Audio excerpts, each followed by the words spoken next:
the volume okay here? Great. Well, thank you so much for joining us for today's breakout session. We're going to introduce you to how you can elevate your data and AI governance with the Databricks Data Intelligence Platform. My name is Pamela. I'm joined by my colleague, Jim. We're both solution architects with Databricks, so we're really excited to present to you today, walk through some demos, show you how everything works. Before we get started, we just wanted to take a quick show of hands. How many people here are currently or have in the past used Databricks? Pretty good. And of those of you who have interacted with Databricks already, how many of you have already started using Unity Catalog? Pretty good. All right, great. So hopefully we'll be able to show you today some new things if you haven't interacted with Databricks already, as well as some ways that you can take your workloads to the next level if you're already using Databricks today. So we know that data and AI governance drives business value. We are consistently seeing this across industries. Organizations that put a priority on integrated governance are able to treat their data and AI assets as products. And as a result, they're seeing the highest returns from those assets. However, we also know that data and AI governance is complex. It's very complex, but you have many different types of users across your organization who all need to collaborate on many different types of data and AI assets, which have historically lived in different tools. So all those different tools tend to have different governance frameworks. So if we think of a simple ML use case, you may need to apply permissions on entire files, like images or documents. Great, we can do that on our data lake. So that's our first governance framework. Then those files are leveraged to build a machine learning model by our data scientists. Well, now we need to govern the life cycle of our model. So that's governance framework number 2. And what about the output from that model? Your regional business analysts will want to use those metrics and predictions. But for that, you'll have to apply governance on tables, rows, and columns. So that might be governance framework number 3. And then finally, once your analysts have built out those KPIs, curated some dashboards, now you're also going to have to put together governance for all those dashboards and reports, which is governance framework number 4. That's just a simple use case. That list could go on, depending on how many different tools you're stringing together. So how can we simplify this process? Well, this is actually going to cause a lot of technical complexity and lead to functional challenges. Multiple tools means that any given user may have a fragmented view of available data and AI assets. These separate tools not only make it difficult to share data and AI assets between teams, but it also makes it difficult to know at any given time who has access to what. More importantly, though, these functional challenges have real, meaningful business consequences. So any friction in sharing data and AI assets between teams will increase the time to market, as a result impacting how quickly you can realize the revenue. Increasing the number of tools, as a result, increases the number of governance frameworks, which increases the risk of data breaches. Lack of unified visibility across your data for entire end-to-end use cases also could mean risk of falling out of industry regulations, which could lead to fines. And then all of this extra overhead, complexity, of course, means increased technical and operational expenses as well. So for all these challenges we're seeing, ideally we want to have a unified governance layer that reduces the friction when delivering data and AI initiatives. And in fact, Gartner is projecting that by 2026, 20% of large enterprises will be using a single data and analytics governance platform for their end-to-end initiatives. With Databricks, we're solving these governance challenges with Unity Catalog, a single unified governance model for all of your data and AI assets. But more than that, Unity Catalog is also an open governance solution, integrating with external Hive catalogs and external compute platforms. Additionally, with Lakehouse Federation, we can even extend governance to other relational data sources outside of your Lakehouse, giving you sort of that complete unified single layer for how you're implementing governance. Unity Catalog provides unified visibility to your data and AI assets through a single permissioning model.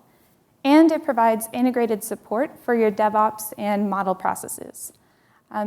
As a result of this single permissioning model, it also provides automated data lineage, centralized auditing and cost reporting, and Unity Catalog facilitates open data sharing, not just within your organization, but with your external partners and customers as well, regardless of whether or not they're using Databricks. So this can still be a secure, open governance framework for you to leverage. So we want to take a look at how these governance features impact an end-to-end pipeline. What does this actually look like in practice? Okay, so for this demo, what we're going to show you is actually moving through step-by-step how to implement a secure data project. John, our data engineer, Mark, our data scientist, and Alice, our BI analyst, all need to collaborate across data and AI assets using different tooling to deliver a predictive maintenance dashboard. That's our end goal. We want to be able to take in data, make predictions, take the output of those predictions, and surface them up in reports. Across this entire process, Emily, our governance and security administrator, needs a governance framework that can keep pace with the project innovation across those teams without sacrificing any of the complete governance, observability, and guardrails that she can put in place. So we're going to start with John. As our data engineer, John is responsible for ingesting, transforming, and loading data. Ultimately, John needs to be able to work seamlessly across unstructured, semi-structured, and structured data. He also needs to ensure data dependencies are maintained as project iterations take place. A new data initiative can't cause issues for existing data initiatives. So how does Unity Catalog help John? Unity Catalog helps by creating a single catalog where he can interact with files, tables, non-tabular data, all securely. Unity Catalog also gives John a way to integrate those federated external data sources within his data engineering pipelines. And across all those data sources, whether they're the federated external ones or unstructured and structured data sets, you get real-time lineage across all of it. And then finally, once you have your data engineering pipeline in place, John has a responsibility to the downstream consumers of the data to ensure that it is valid. John doesn't want to wait for Alice to come back a week later and tell him that there's something wrong with the data. So he needs a way to actually monitor the data moving through the pipelines and be able to understand if there's any drift, if there's any changes in the shape of the data. So a couple things that we'll take a look at in the demo. Volumes is how John is going to be able to securely interact with files. What this does is gives us a simplified way and a part of our single unified governance framework to interact with all of those files. With Lakehouse Federation, in the same way, with the same permissioning model, John is able to interact with external data sources. So for example, AWS Redshift, you're able to connect, query that data, integrate it within your pipelines. And then, of course, you get that automatic lineage capture. This lineage capture is captured at the table, column, and file level. It's available via a REST API, so you can view this lineage data programmatically. And you can also surface this lineage data to external partner catalogs via an API as well. So we'll get into a demo in just a second. I'll just need Jim to come up and unlock the demo dashboard. But what we're going to see in this demo is we're going to take a look at how John is able to interact with all of the files, use them for all of the tables that he wants to build out in his pipeline, and get visibility across the entire process. Great. So I'm currently in a Databricks workspace in the Catalog Explorer. So the Catalog Explorer is my home base. Right now, I'm in a dev catalog in an IoT database. And you'll notice there's more than just tables here. I'm actually starting out with volumes. And all this gives me a way to browse all of my data files on S3. So this is just like exploring all of that file data, except I now get to apply simple permissions on top of it. The same way I apply permissions to all of my table assets, I can apply permissions to my files assets. So John could have read access to this volume to work with all of the raw data files that he needs to ingest for his data pipeline. But he could have write access to a tracking volume where he can write out all of his checkpoints, schema information, anything else he needs to interact with. So this gives us a simple way to interact with files. So let's get started. I'm currently in a Databricks notebook in the same workspace. And you'll notice this volume looks familiar, right? This is the same place we just were. I can interact with this volume location the same way you would any other files. I can list all of my files here across the entire volume. I can even query directly against those files. So this is just a simple SQL statement that allows me to query against all of the JSON data in this sensor data folder and start to explore some of the data. But what we're going to do is we're going to build our Unity Catalog Delta tables. So we have these different data sets. If we go back to our volume, we can see that's where all of these data sets live. And what we're going to do is we're going to ingest those into our Delta tables, make some joins, do some transformations, and prepare this training data set for our data scientists to consume downstream. So the first thing that we'll do is we'll actually load all of our data. So again, I'm in that same catalog and schema that we looked at before. I'm using the same raw files volume to read from. And I'm just going to read a stream of all of the data and then write it out to my tables. And this is just a simple function that we've put together, but this can be reused multiple times. So this table that we're writing out is a Delta table in that same target catalog that we had. And we can query against this. So all of that data that we had in the sensor table that we were interacting with as files, now we're interacting with as structured data. And we can continue throughout the entire pipeline here until we build our training data set. So this training data set joins a couple of the tables together, gets written out as a Delta table, and this is what Mark will want to consume downstream. So we mentioned that for all of this Delta table that we have, John is doing all of this work. Programmatically, he can have visibility into all the work that he's just done. So Unity Catalog offers you system tables, where we're able to query against our table lineage based off of the catalog and schema we're in to be able to view the tables and their source path here. So we can do this programmatically, just like we mentioned before, but we can also do this directly in our Catalog Explorer. So if we look at this sensor hourly table here, you'll notice I have the information about the table itself, but I also have a lineage section here. So I can click right here on this lineage graph. Here's that sensor hourly table. And I can continue to expand this data all the way back right to the file level. So that's the volume location that we have. That's essentially just the S3 location where all of my files exist. So I have a single unified view here against all of my table assets. And I even have visibility into downstream assets. So we're viewing lineage for sensor hourly, but I can see what it contributes to. And I can continue expanding from here. Sensor hourly is not the only table generating our training data set. We're joining it across a few others. So for all of the work that John is doing here, He creates all of these tables. Now we want to be able to pass this off to Mark. Mark is our data scientist. So he wants to be able to take that training data set and build and deploy an ML model for predictive maintenance.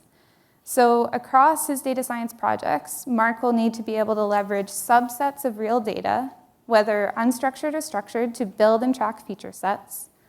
With these feature sets, and potentially even configuration files, depending on the type of data science work you're doing, you'll need to be able to iterate upon those models and push out new versions and be able to evaluate the versions of those models over time.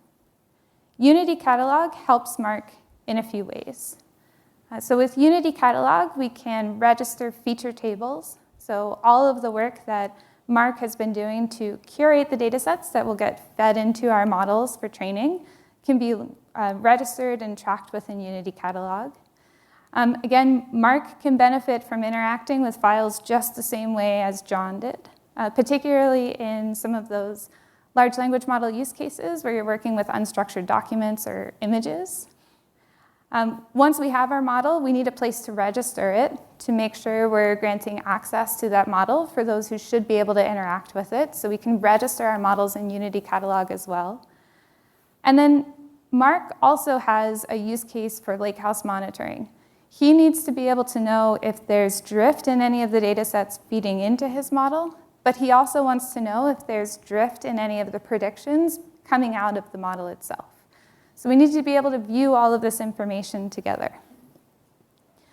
Lakehouse monitoring is also powered by your Databricks Data Intelligence Platform. It gives you a unified solution to monitor all of your data and models. So you can do simple snapshot profiling metrics of data sets. You can do time series monitoring and monitoring against your inference tables.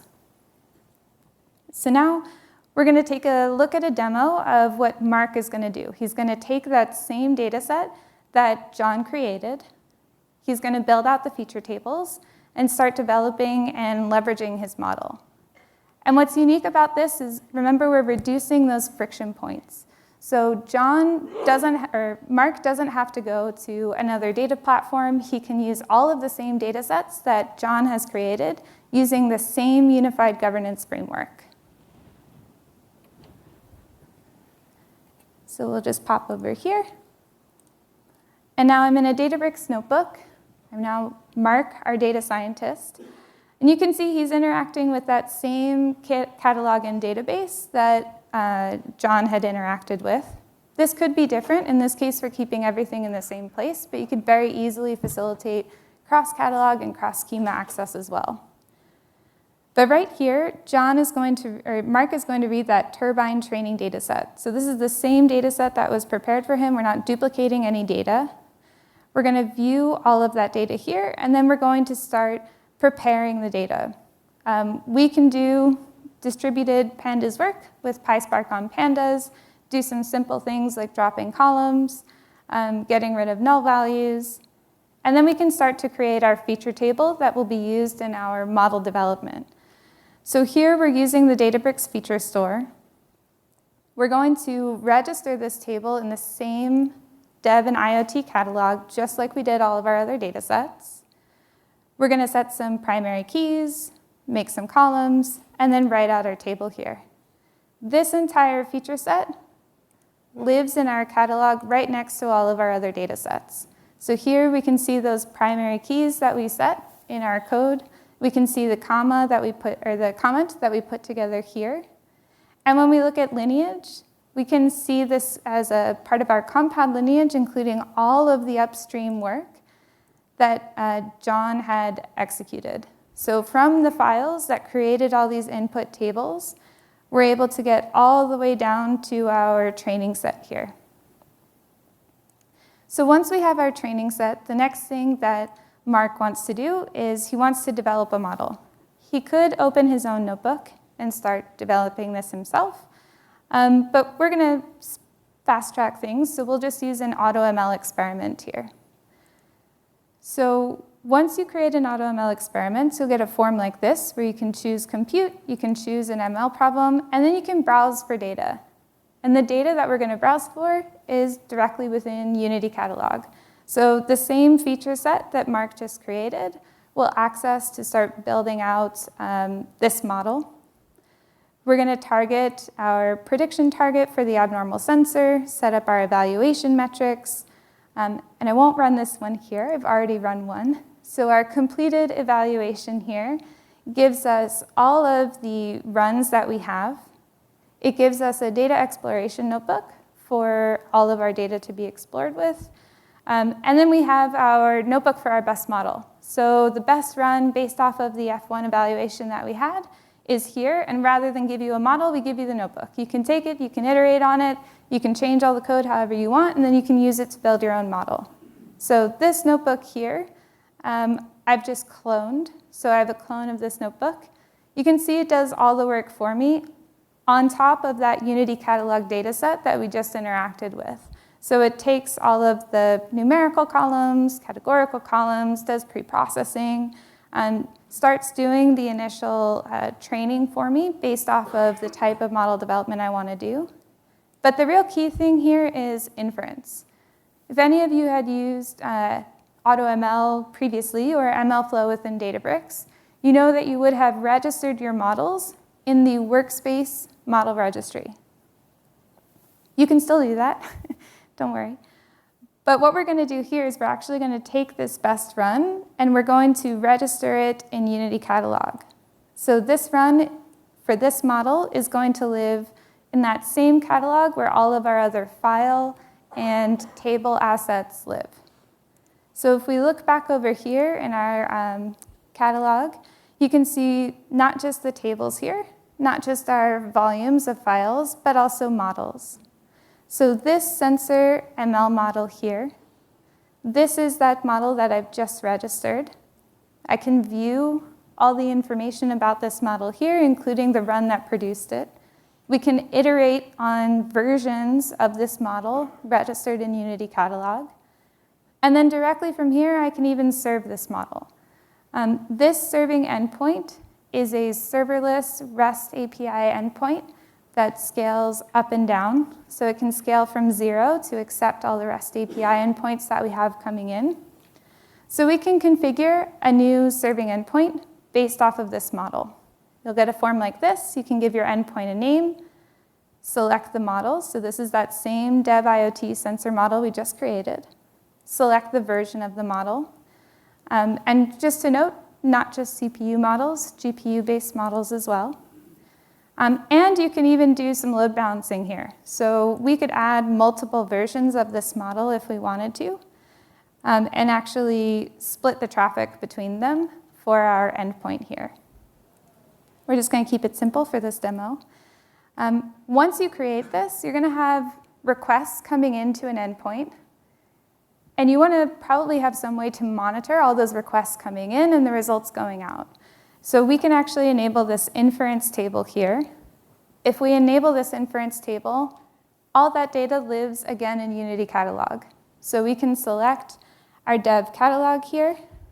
We can select our IoT schema. And then we can write out all of those predictions into a Delta table so that we can monitor them and query against them, get an understanding of how people are interacting with our endpoint. So I've already created this endpoint. Once you create it and it's up and running, you can see it here. You can get some simple examples of how you can actually query against this endpoint in different forms. But then you can also view all the metrics. So what's the latency of the request against the endpoint, the request rate, request error rates, CPU usage, all that good stuff. So we mentioned that this endpoint is writing out the inference results to Unity Catalog. We can see that right here. This is all the request ID, it's the responses, it's the request metadata, so which version of the model responded to that particular request. This gives you a great way to start querying against this data, understanding how your model is interacting. But we want to make it even easier for you. You don't have to build out your own monitoring framework of this data. In Unity Catalog, if you just click this quality item here, we can get started and create a monitor. So there's different types of monitors that can be created. Like we saw before, John would probably be most interested in that snapshot profiler, our data engineer. He wants to be able to just track data over time, see if it's changing, see if there's any drift. Mark, our data scientist, might be interested in this time series profile for all the data going in and feeding into training his models. He'll definitely be interested in the inference profile. So based off the predictions that are coming out, basically the inference that we're writing out to this table directly, are we getting any drift in our predictions? This monitoring table lives directly in Unity Catalog as well. So it generates two tables, as well as a curated dashboard for you to get started exploring all of the data. You can further customize this. You can create slicing options. You can even create your own custom metrics based off of like SQL queries of how you want to view your data. And I've already created a metric for our features table. So if we go to the quality tab, this is what it looks like once you've actually created that monitor here. You can view your refresh history. You can manually refresh metrics. You can schedule it as a schedule to refresh automatically. And then you, of course, get a dashboard out of the box here. So this dashboard gets created. It allows you to filter across any slices you may have created. It shows you all of the inputs here in a formal way that you can interact with. So if you want to change the metrics you're evaluating compared to baseline or to a previous window that you executed against, it gives you a really simple way to understand your data and start building out your visualizations here. So we've taken our data all the way from the files here through all the tables to build a model and monitor all of the inference and predictions that we're getting out of it. Now, Jim is going to come back here and walk us through how we're able to pick up the next step and start doing some work with these predictions. Great. Thank you, Pamela. So we've seen Pamela's taken us from data engineer to data scientist, ML engineer, and now we're going to go take a look at the analyst. So let's see here. Okay. So analysts are going to be, these are your downstream users, right? So for them, governance should really be transparent, right? They shouldn't even know it happens. What they need to know is that they can get the data they need easily and that they don't have access to things that they shouldn't. But they also need to understand how the data is connected with itself. So from ingestion all the way through the bronze, silver, and gold tables into your dashboards. And at the same time, right, they should only see data that they're authorized for. Finally, they need a clear and accurate understanding of that data, right? They need to know what it is, how often is it updated, any nuances about it. And so with Unity Catalog, we've got those things covered. And so I'm going to walk through each of these capabilities in a little bit more detail here. So first of all, the search feature supports both text and semantic search. And it's located right at the top of the workspace, so it's easy to find. Lets you find everything in your lakehouse, including data, notebooks, queries, files, dashboards, experiments, and so on. The search also goes inside all these objects. So it's a great way to find sample code and query snippets that you might want to borrow from a colleague. And the data browser is exposed right inside the UI for the notebook and the SQL query editor, making it really easy to do your work. So we now have AI-generated comments, okay? And so this helps data stewards and administrators provide meaningful descriptions to the data, to the users, enabling these users to be more self-sufficient and productive. Also, Databricks Assistant, which is available now inside notebooks and the SQL editor, helps users create code and queries even faster. We also now have a feature called Genie Data Rooms that's in a preview. Is anyone using that currently here? Curious? Okay. So this gives business users a way to ask questions about data just using simple conversational methods. They don't need to know SQL or anything like that. And so this is coming out soon, and this is going to be really big. So stay tuned for that. And then as Pamela mentioned and showed before, having visual table and column lineage is also really helpful for users to understand where the metrics and data fields that they're looking at are coming from. So many organizations also have fine-grained access control requirements on the data, so they need to make sure that only certain users can see all of the data, such as members of an HR group, like I show here, who, let's say, can see everything in the employee table. With Unity Catalog, you can also filter rows and columns. You can mask column data for users that don't belong to a group or based on a table lookup. And it's easy to do this with reusable, customizable SQL functions. So for that, I want to do a quick demonstration for you.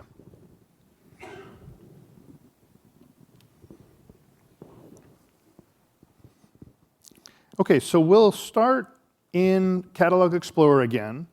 And here in my dev catalog, let's just say we're working on an HR database. And so we're getting things ready to roll this out to production. And as I look at my employee table here, you can see we've got this AI suggested comment for the table, because we're looking at the data, we're seeing what's in there, and we're picking up the semantics of your business and the data meaning, and describing and surfacing that here as a comment that you could fine-tune if you want, and maybe accept it. Now this becomes part of the search, and this data now helps users find that data and know what it's all about. Notice down here, if I go to the columns, that there's also the ability to generate that, to get that benefit here at the column level as well. You also see we've got tags, so we talked about that before. Tagging things helps us not only know, flag the data for us as business analysts, but also we can use this for access control as well. So here we've got some that are PII, some that are confidential, and we have roadmap plans we've announced to be able to automatically detect PII and surface these kind of tags for you automatically as well, in case PII data is creeping into your pipelines. So those tags are up here at the table level as well. I'll just do a quick search and show, as I'm looking for things, we're finding it based on tags, based on things in the content, and also the ability to even look across things, tables, notebooks. Maybe I want to look for something that a colleague I know worked on in the last day. I can quickly, easily find that code, grab it, and borrow that code. Okay, so that's just a little bit about that. The other thing with tags is it's important if you're going to rely on this for finding data, you don't want to just let this become kind of a mess, right? So you want to control who can put tags on. So we have permissions that control who is allowed to apply tags. You probably put this on your data stewards or your platform administrators to make sure that they've got good curated tags that are going to be meaningful and helpful to the business. Okay, so for that, we see at the moment that the table is kind of wide open. I'm staring right at all of this sensitive data and fake PII data here. So let's go secure that now. So I've got a notebook, and I'm going to, basically you're going to want to do filtering based on a condition. The condition is going to be, based on a condition, maybe I want to mask text or numeric data, or I want to actually hide rows from people, right? Depending on a condition. And then the types of conditions, these are the two most common ones. Based on group membership, you can do it at the user level, but group always makes more sense. Or you can have a mapping table. You might have a table you want to join into and say that the support person can only see these accounts that they manage, maybe something like that. Okay, so the way the group membership works, we have these built-in functions here, and I belong to this group, but I do not belong to the HR team group. So when I run that query, you can see here it's true, I belong to the admin team, but I don't belong to the HR group. And so now I had created this table just before our session today. I've got the sample data. You saw me show it to you from the other page just a moment ago. I can certainly select all and see the data like I saw in the Catalog Explorer. And so now let's put on the security and see how easy that is to do. So first, I'm just going to go and run this here to just confirm which catalog and database I'm currently using, which is dev and HR. And let's create those functions. So these are SQL functions. You can do a lot of things here. I'm just showing a couple of examples. Maybe I want to replace the social security number with the word redacted so they can't see any part of it. For email, it's also very common that you want to mask part of the email, the PII part, but not the domain part. So I'm going to do that with this little regular expression right here. For salary, I can't replace the salary number with the word redacted because salary is an integer. You can't change the schema in this kind of a feature. But what I can do is to either replace it with null or like a -1 or something like that. And then lastly, I'm going to set up a row filter for region. So if I belong to the HR team, I can see all the data. Otherwise, I can only see the Americas. Okay, so lots of things you can do. There's more examples on the website, but let's go ahead and get these functions created. Okay, and then you can do things like show user functions. You want to see what they are. You see that they're in Unity Catalog, organized in the catalog in the database or the schema there. And now we're going to apply them to the tables. Okay, so we made the functions, but we got to register them with the tables. And this is the power of Unity Catalog, is that these things can be reused, right? You're going to just define them once, apply them to many tables, and see, you can run queries to see where certain restrictions are being used across your enterprise. So now when I run that same query again, select star, we see that I only see the name, I don't see the social security, the PII part of the email, and I don't get the salary data. So it's not just here with SQL, it's the same if I use PySpark. I'm not going to see it. If I go right at those Delta data files in S3 storage, I won't see it as well, because this is enforced at the compute layer. And so if I go back to my catalog and just refresh this here, well, I didn't even have to refresh it. You saw it already sensed the change, and it's already masked the data for me here. And the functions that I just created, you see, are right here organized inside that schema. So again, these could be put in a common schema, and then you can use them across databases and things like that.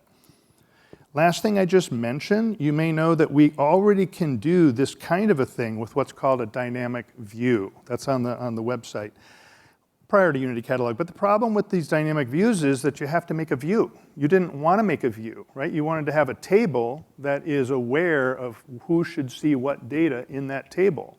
You don't want to have to make a dynamic view and then have two things you have to manage and get the users to stop querying the employee table and start querying the view. So this is the way to go in Unity Catalog, is using these reusable functions to secure data in your sensitive tables, okay? All right, let's go back to, let's go back over here and continue on with our last persona, which is Emily. So Emily's our, platform admin and governance team lead, let's say, right? And her most challenging job is to ensure that the organization's governance policies are upheld, right? That's important. And she also has to make sure that all the users have access to what they need, okay? And that these policies are being enforced. So she's also an advocate of delegation, right? She doesn't want to have to do all the work herself. So she wants to make sure permissions are set up so that the businesses can take care of their own data, right, and administer who has access to it. In her spare time, she's got to do things like audit user access, create reports, manage and report on the cost of the Lakehouse, right, because she's a platform administrator. And she also has to be able to figure out on, a few minutes' notice who deleted all the experiment files or things like that. These things come up all the time, right? So let's see how Unity Catalog can help her take care of these needs. So customers have been asking us to extend governance to all of the data and AI assets in their organization.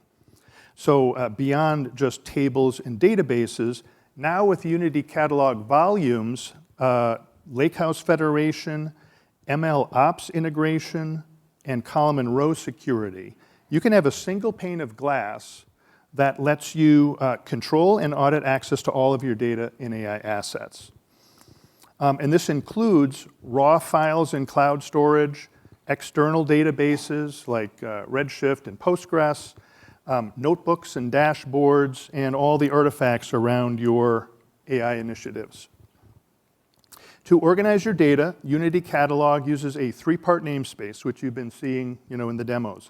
Catalog.schema.table, or sometimes schema, we call it a database. It's interchangeable. And you can use that schema as just a way to organize all these assets that you want to put permissions on. You can also mirror external databases as what we call foreign catalogs into Unity Catalog to provide users with a single view of all the data regardless of where it's located. And if you're upgrading from a Databricks workspace that's not in Unity Catalog, there's tools to do that, upgrade all of those tables, and in the meantime, while you're deciding and getting that upgrade completed, we just expose that Hive metastore right into Unity Catalog as like a virtual catalog. So you can work with that data and Unity Catalog data at the same time. It's not an all or nothing. You don't have to migrate everything. You can sort of enable Unity Catalog, get started, start doing things with it, and then move your other data and pipelines into it in whatever kind of a timeline makes sense. Okay, and it's easy to assign and manage permissions on data assets. You can use the SQL interface, the built-in data explorer that I showed you. We've got a REST API, and you can also use Terraform. Permissions inherit down from the top, making it easy to administer permissions. And so you've got a lot of flexibility, really, to how you want to set that up. Catalogs can be used to organize typically it's used for development, test, and prod. You'll have catalogs set up like that, but you also might want to set it up, if you're a larger organization, for lines of business, right? It's really an access control boundary, but also used for like the SDLC process. And by default, these catalogs are going to be available to all of your workspaces, okay? But you can also set up rules to control which catalog can go to which workspace. So here's a picture just shows that you might want to bind them so that the dev can only be accessed from the dev workspace with the green line there, test and prod similarly. Or you might want to set up a cross-workspace scenario. In this case, I'm showing like read-only access of prod training data to the dev workspace, where the data science and ML engineers work, because they want to have access to prod data so they can train their models, right, without having to copy it from one S3 bucket to another S3 bucket. With Unity Catalog, we can manage the movement of data between these different environments without having to copy it. Okay, and as I mentioned before, larger organizations might want to have separate catalogs for different lines of business. You even have separate groups of administrators that would manage permissions for those things. And there's a link to a blog that kind of talks more about that if you're a large organization and you want to learn more. Delta sharing is a great way to share your Lakehouse data with partners and other organizations, or if you have Databricks in other regions, like between Europe and the US, or even different clouds. If you're a multi-cloud company, this is a great way to share the data from your Lakehouse to those other places.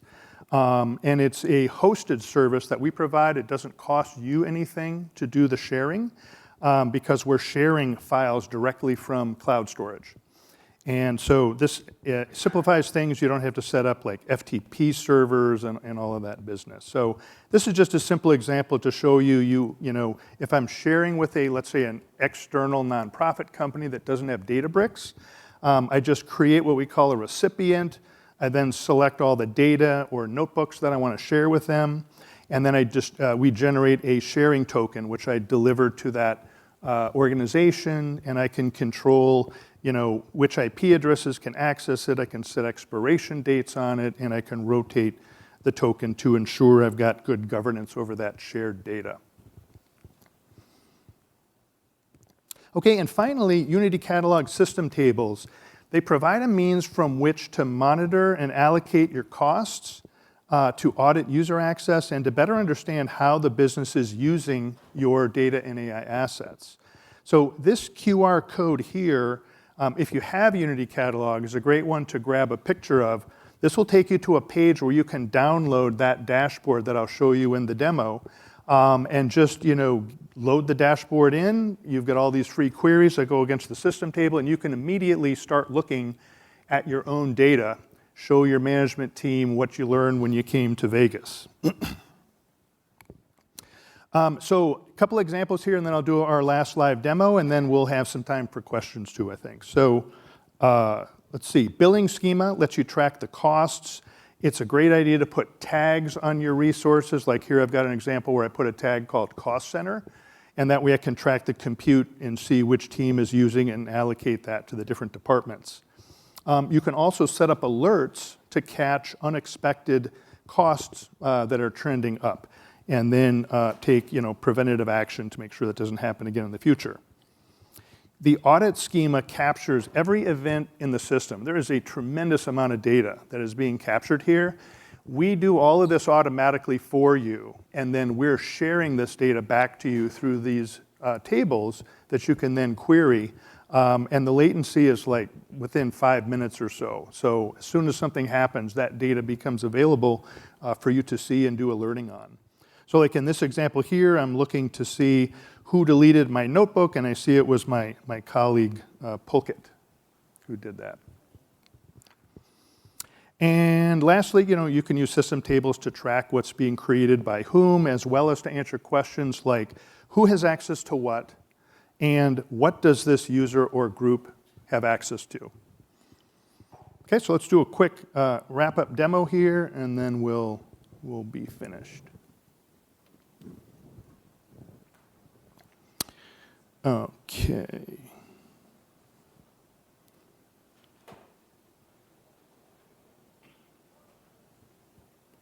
Yep. Just for 1 sec. Okay, there we go. Perfect, okay. So let's see, permissions, right? So I'm a platform admin. I just wanted to show you briefly where you go at the highest level. You can control who can create catalogs, who can create connections to foreign databases, set up all the Delta sharing. All of that's controlled at the highest level, and you have to be a Metastore admin to have access to set and grant those permissions. So you got that control and those less frequently used and more kind of powerful capabilities. Back here in the dev catalog, to use a catalog, you have to have the use privilege, use catalog privilege, but you can also set the use schema one at that level if you want to, and it'll cascade down, right? So all your developer group could have maybe both of these on the dev catalog. That way, new database is created, they'll have access to it automatically. Here, looking at the HR database, we see I've got some more privileges there. That's where the apply tag came from, and okay, and so on. I think you got that point. So now, let's see. Let's take a look at the system tables. So if I come over here and go search for system, this is the catalog that we obviously provide in the product. And there's my access schema with the audit table. Here's where column and table lineage is exposed. Here's my usage data. And we also have more of these coming. So there's some that are in preview that are not shown here at the moment. One of the more recent ones was compute. This helps you understand the utilization of your assets, right? So now you know what your clusters are costing you to run, but what if they're not busy? Maybe what you can do is identify shared clusters that are not being well used by certain teams, shut those clusters down and move those users over to a different shared cluster where they can get better utilization and you can cut all of those costs that you're spending. So that's the kind of thing that you can do with system tables. Let's say that I wanted to write some of those queries that I was alluding to. Click on a table, go look at the sample data, and then I might want to go and create a query from this table or start a notebook or maybe have a quick dashboard automatically created for me. In my case, I actually have a database already. A dashboard already that I want to show you, so I'll just jump over there. And it's this one. This is the one that QR code will get you, okay? So this is the one that gets installed when you go to that page and download it. And it'll be looking at your data instead of our demo data over here. But you've got, this gives you a great start at how to build dashboards that you can look at, you can have them scheduled, you can deliver them as PDFs to your management. And you can also come in here and any one of these queries you see that you like, you just come in here and say view query. You can see exactly what that is so that you can maybe leverage that to build something else. Like let's say I wanted to build an alert, right? I can just come over here to the alerts page, create a new alert, and let's just say I want to do monthly spend, something like that, right? We'll just call it spend for short.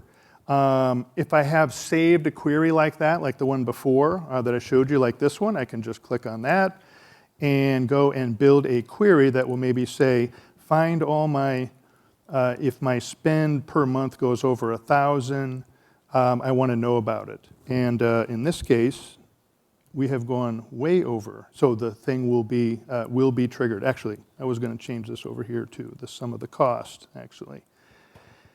And still, it still has gone over the limit of 1,000 that I had set. Okay, so that's how you go and create alerts to kind of monitor your spend, your user access, and who's creating assets and things like that. So there's also interfaces to other systems and tools, right? But we're just trying to build more things right into the platform so that platform teams or maybe users that don't have a Tableau or a Power BI license, they can still do some things here by themselves right in the product. Okay? So that concludes the demo. And let's see, we've got a couple minutes left. If anyone has a question, we're going to open it up for you. Raise your hand. And I've got a microphone we're going to run over and let you ask it. Any brave folks with questions? I think they're going to kick us out now because we're just at our I think time that's a here. wrap. Thank you very much. We appreciate your attention and questions.